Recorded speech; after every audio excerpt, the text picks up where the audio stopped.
What's up everyone, Sam the Ashen here, and today we're going to do a quick review on the new survival horror game, Callisto Protocol.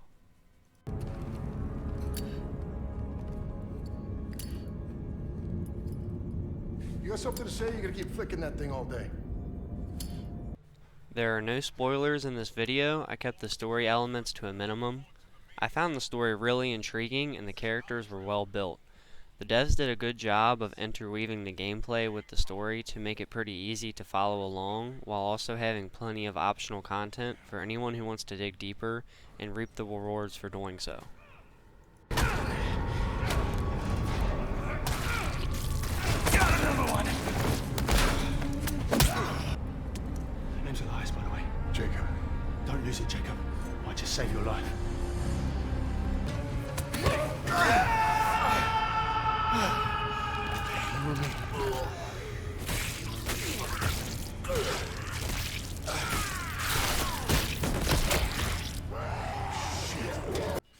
The game does an excellent job of building tension by using eerie visuals and eerie sounds to create a terrifying world around you.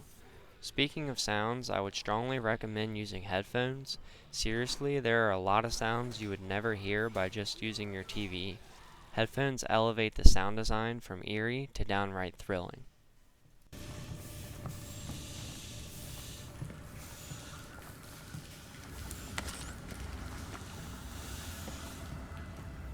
The combat is intense, and all the swings and shots feel like they have a lot of weight to them, and combos and finishers are satisfying to pull off.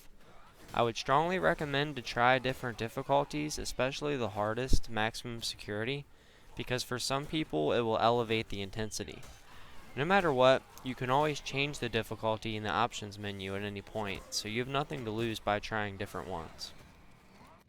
There are a lot of hidden and optional areas to explore for two important reasons. Usually you will find a piece of lore, and also you will find some sort of loot to make the trip worthwhile.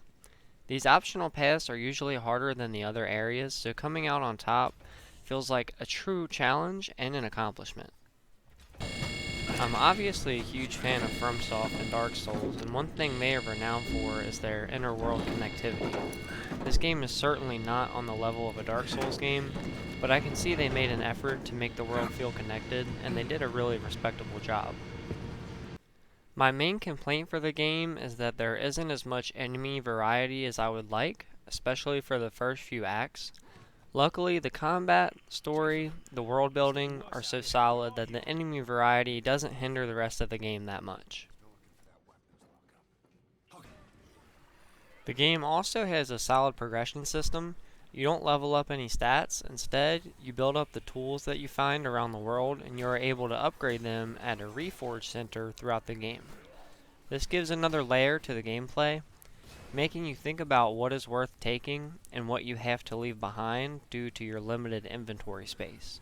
Keeping in mind you want valuables to sell and upgrade your gear, but also leaving room for ammo and health kits so that you can survive.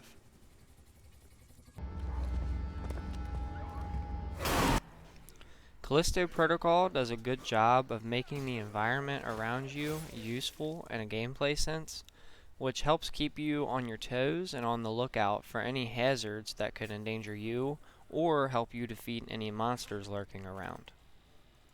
Another important note before you buy the game, this is not a stealth game. There are definitely some scenarios where you can use stealth, for example crouching and going up behind for a stealth kill, or avoiding enemies entirely, but they are few and far between, so know before buying that this game is not stealth oriented. So in the end, Callisto Protocol hits the mark of a survival horror game very well. The graphics are amazing, gameplay is smooth and impactful, world building is great, and sound design is horrifying in the best way. I would highly recommend this game to any horror or survival fan, as you are sure to have your heart racing playing through this terrifying world. I guess you want a number at this point, so I guess I would give this game an 8.5 out of 10. If you enjoyed the video, please leave a like for me, and if you would like to see more from me, then go ahead and subscribe. Thanks for watching everyone, have a good one.